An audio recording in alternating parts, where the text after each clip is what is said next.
हरे कृष्णा।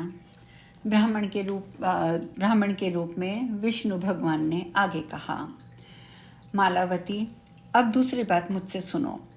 भोजन के बाद तुरंत स्नान करना, बिना प्यास के जल पीना, सारे शरीर में तिल का तेल मलना, स्निग्ध तेल अथवा स्निग्ध आंवले के द्रव का सेवन, बासी अन्न का भोजन, तक्रपान, केले का पका हुआ फल, दही, वर्षा का जल, शक्कर का शरबत, अत्यंत चिकनाई से युक्त जल का सेवन, नारियल का जल, बासी पानी से रूखा स्नान अर्थात बिना तेल लगाए स्नान, तरबूजे के पके फल खाना, ककड़ी के अधिक पके हुए फल का सेवन करना, वर्षा ऋतु में तालाब में नहाना, मूली खाना, इन सब से कफ की वृद्धि होती है। यह कफ ब्रह्मरंध्र में उत्पन्न होता है और महान वीर्यनाशक बन जाता है। गंधर्व नंदिनी, आग ताप कर शरीर से पसीना निकालना, भूंजी भांग का सेवन करना, पकाए हुए तेल विशेष को काम में लाना, घूमना, सूखे पदार्थ खाना, सूखी पकी और हर्रे का सेवन करना, कच्चा पिंडरक अर्थात पिंडारा, कच्चा केला, बेसवार यानी कि पिसा हुआ जीरा, मिर्च, लौंग आदि मसाला, सिंधुवार, अनाहार, अपानक यानी पानी ना पीना, धृत मिश्रित रोचना, चूर्ण, घी मिलाया हुआ सूखा शक्कर, काली मिर्च, पीपल, सूखा अदरक, जीवक तथा मधु, ये सभी द्रव्य तत्काल कफ को दूर करने वाले और बल की पुष्टि करने वाले होते हैं। अब वात के प्रकोप भी तुम मुझसे सुनो। भोजन के बाद तुरंत पैदल यात्रा करना, दौड़ना, आग तापना, सदा घूमना, मैथुन करना, वृद्धा स्त्री के साथ सहवास करना, मन में निरंतर संताप रखना, अत्यंत रूखा खाना, उपवास करना, किसी के साथ जूझना, कलह करना, कटु वचन बोलना, भय और शोक से अभिभूत होना, ये सब केवल वायु की उत्पत्ति के कारण हैं। आज्ञा नामक चक्र में वायु की उत्पत्ति होती है। अब उसकी औषधि सुनो। केले का पका हुआ फल, बिजौरे नींबू के फल के साथ चीनी का शरबत, नारियल का जल, तुरंत का तैयार किया हुआ तक्र, उत्तम पिट्ठी अर्थात पुआ कचौड़ी आदि, भैंस का केवल मीठा दही या उसमें शक्कर मिला हो, तुरंत का बासी अन्न, सौवीर अर्थात जौ की कांजी, ठंडा पानी, पकाया हुआ तेल विशेष अथवा केवल तिल का तेल, नारियल, ताड़, खजूर, आंवले का बना हुआ उष्ण द्रव्य पदार्थ, ठंडे और गर्म जल का स्नान, सुस्निग्ध चंदन का द्रव्य, चिकने कमल पत्र की शैया और स्निग्ध व्यंजन वत्से, ये सब वस्तुएं तत्काल ही वायु दोष को नाश करने वाली हैं। मनुष्यों में 3 प्रकार के वायु दोष देखे जाते हैं: शारीरिक, क्लेश जनित, मानसिक, संताप जनित और काम जनित।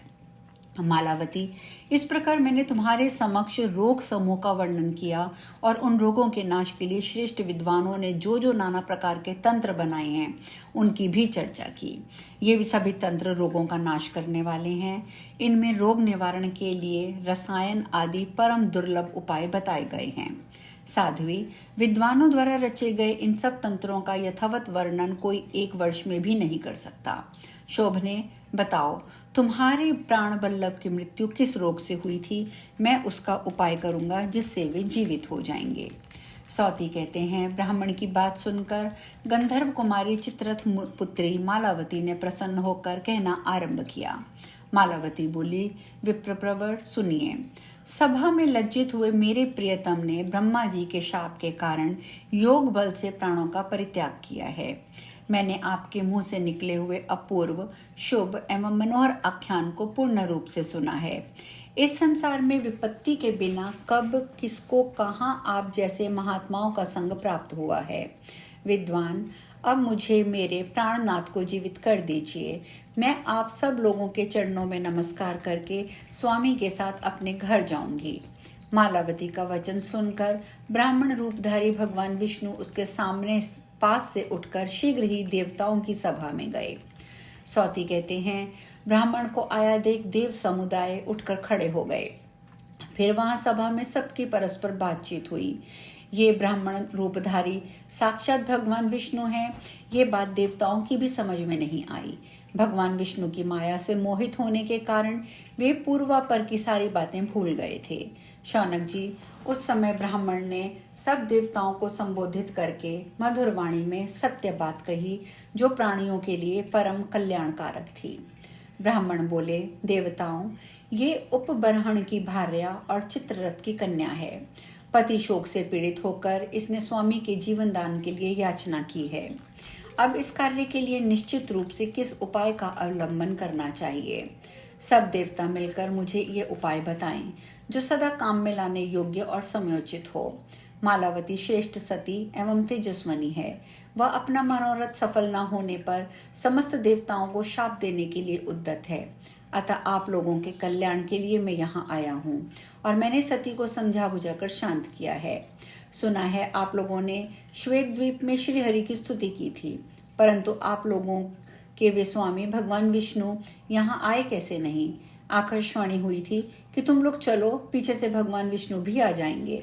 आकाशवाणी की बात तो अटल होती है, फिर विपरीत कैसे हो गई? ब्राह्मण की ये बात सुनकर साक्षात जगत गुरु ब्रह्मा ने यह परम मंगलमय सत्य और हितकर बात कही। ब्रह्मा जी बोले, मेरे पुत्र नारद ही शापवश उपहरणम नामक गंधर्व हुए हैं। फिर मेरे ही शाप से उन्होंने योग धारणा द्वारा प्राणों का त्याग किया है। भूतल पर उपबरहण की स्थिति 1,00,000 युग तक नियत की गई थी। इसके बाद वे शूद्र योनि में पहुंचकर उस शरीर को त्यागने के बाद फिर से मेरे पुत्र के रूप में प्रतिष्ठित होंगे।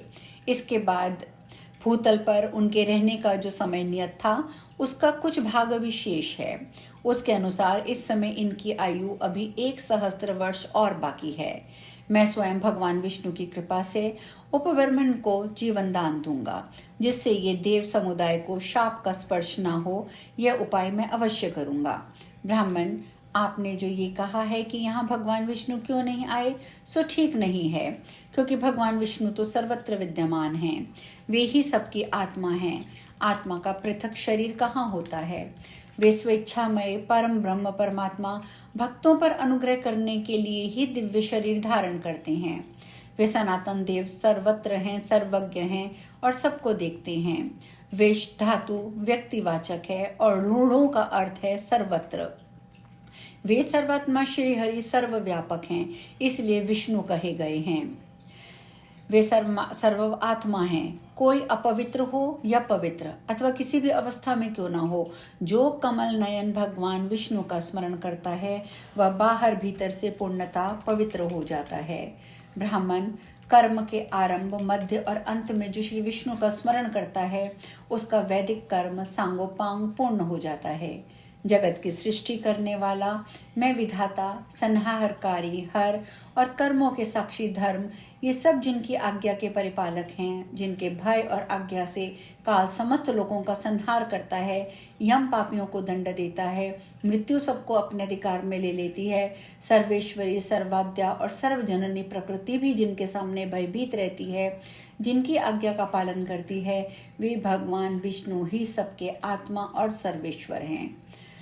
महेश्वर बोले, ब्राह्मण, ब्रह्मा जी के जो सुप्रसिद्ध पुत्र हैं, उनमें किसके वंश में तुम्हारा जन्म हुआ है? वेदों का अध्ययन करके तुमने कौन सा सार तत्व जाना है? विप्र प्रवर, तुम किस मुनीन्द्र के शिष्य हो और तुम्हारा नाम क्या है? तुम अभी बालक हो तो भी सूर्य से बढ़कर तेज धारण करते हो। तुम अपने तेज से देवताओं को भी तिरस्कृत करते हो, परंतु सबके हृदय में अंतर्यामी आत्मा रूप से विराजमान हमारे स्वामी सर्वेश्वर परमात्मा विष्णु को नहीं जानते हो। ये आश्चर्य की बात है। उन परमात्मा के ही त्याग देने पर देहधारियों का ये शरीर गिर जाता है और सभी सूक्ष्म इंद्रिय वर्ग एवं प्राण उनके पीछे उसी तरह निकल जाते हैं जैसे राजा के पीछे उसके सेवक जाते हैं। जीव उन्हीं का प्रतिबिंब है। वह तथा मन, ज्ञान, चेतना, प्राण, इंद्रिय वर्ग, बुद्धि, मेधा, धृति, स्मृति, निद्रा, दया, तंद्रा, शुद्धा, तृष्णा, पुष्टि, श्रद्धा, संतुष्टि, इच्छा, क्षमा और लज्जा आदि भाव उन्हीं के अनुगामी माने गए हैं। वे परमात्मा जब जाने को उद्यत होते हैं, तब उनकी शक्ति आगे आगे जाती है। उपयुक्त सभी भाव तथा शक्ति उन्हीं परमात्मा के आज्ञा पालक हैं। देह में जब तक ईश्वर की स्थिति है तभी तक देहधारी जीव सब प्रकार के कर्म करने में समर्थ है। उन ईश्वर या उनके अंशभूत जीव के निकल जाने पर शरीर शव होकर अस्पृश्य और त्याज्य हो जाता है। ऐसे सर्वेश्वर शिव को कौन देहधारी नहीं मानता। सबकी सृष्टि करने वाले साक्षात जगत विधाता परम ब्रह्मा उन निरंतर भगवान के चरणविंदों का चिंतन करते हैं, परंतु उनका दर्शन नहीं पाते। ब्रह्मा जी ने श्री कृष्ण की प्रसन्नता के लिए जब 1,00,000 युगों तक तप किया, तब उन्हें ज्ञान प्राप्त हुआ और वे संसार की सृष्टि करने में समर्थ हुए। मैंने भी श्री हरि की आराधना करते हुए सुदीर्घ काल तक, जिसकी कोई गणना नहीं है, तप किया, परंतु मेरा मन नहीं भरा। भला मंगल की प्राप्ति से कौन तृप्त होता है। अब मैं समस्त कर्मों से निष्प्रय हो 5 मुखों से उनके नाम और गुणों का कीर्तन और गान करता हुआ सर्वत्र घूमता हूँ। उनके नाम और गुणों का कीर्तन का ही ये प्रभाव है कि मृत्यु मुझसे दूर भागती है। निरंतर भगवान नाम का जाप करने वाले पुरुष को देखकर मृत्यु पलायन कर जाती है। चिरकाल तक तपस्या पूर्वक उनके नाम और गुणों का कीर्तन करने से मैं समस्त ब्रह्मांडों का संहार करने में समर्थ एवं मृत्युंजय हुआ हूँ।